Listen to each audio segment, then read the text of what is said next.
ראשון ידליקו יעקב פילו ונכדו שלו פנחס לזכרה של קהילת סאפי שבמרוקו.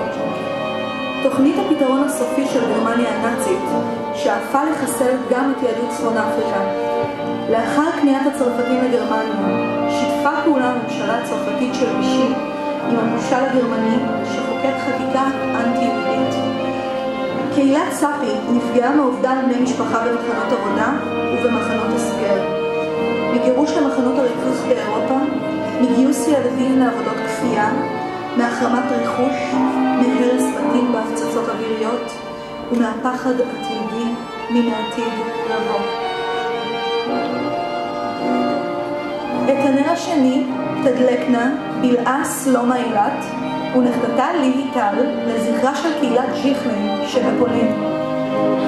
בנובמבר 1939 נצטוו היהודים בז'יכלין לענוד על שרוולם סרט צהוב, וכעבור זמן מה הוחלף הסרט בשני כוכבים צהובים על החזה ועל הגב. היהודים חויבו להדביק על דלת ביתם את השלט יהודה ונקבעה להם שעת עוצר.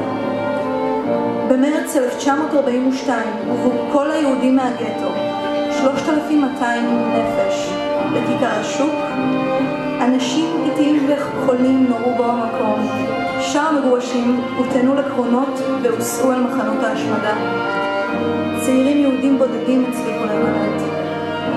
מקהילת תושבי היהודים של ז'יכלין נותרו 68 איש בלבד.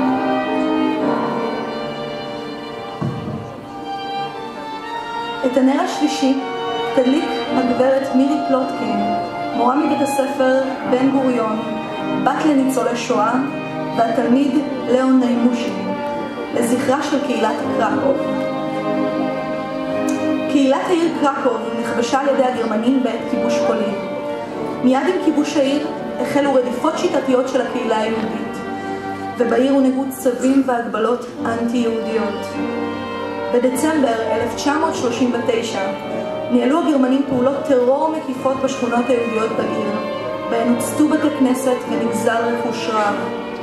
במקביל החל גירוש בכפייה של 40,000 יהודי קרקוב לעיירות הסביבה, והשאר הוכנסו לגטו.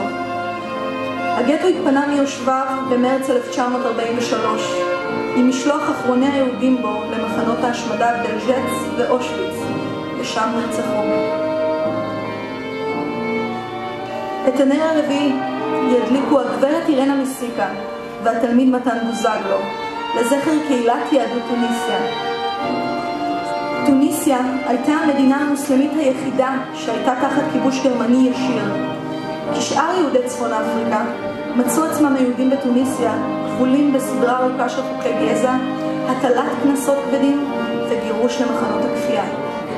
קרוב ל5,000 יהודים נשלחו לעבודות כפייה במחנות. המחנה העיקרי והקשה ביותר היה בביזארטה. אלפים מבני הקהילה נהרגו במחנות העבודה. חלקם נרצחו בבתיהם או בצעדות מוות, ואחרים מתו מרעב או נהרגו בהפצצות. את הנר החמישי ידליקו גרי שפיגל ונכדו מיכאל לזכר קהילת מולדובה שבברית המועצות.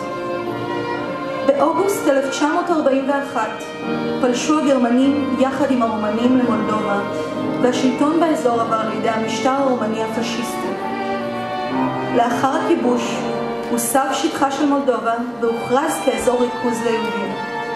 נאסרו עליהם חופש התנועה ובחירת מקום המגורים. הם רוכזו בגטאות ובמחנות, ועל כולם חלה חובת עבודת כפייה. המגורשים גבעו בהמוניהם ברעב, בקור ובמחלות. כ-90,000 יהודים ממגורשי מולדובה נספו ונרצחו.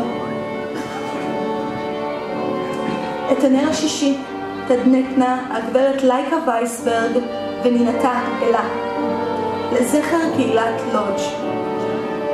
ערב מלחמת העולם השנייה הגיעה קהילה יהודית בלודג' לכ-233,000 נפשות, והייתה הקהילה היהודית השנייה בגודלה בפולין אחרי ורשה. פעלו בה רשת חינוך יהודית מסועפת, עיתונות יהודית ותיאטרון יידיש. גטו לודג' היה הגטו הגדול האחרון שהושמד מיושביו. כ-900 אנשים שרדו את האקציות האחרונות בגטו. מרבית הקהילה היהודית מלודג' הושמדה בשואה. יהי זכרם ברוך.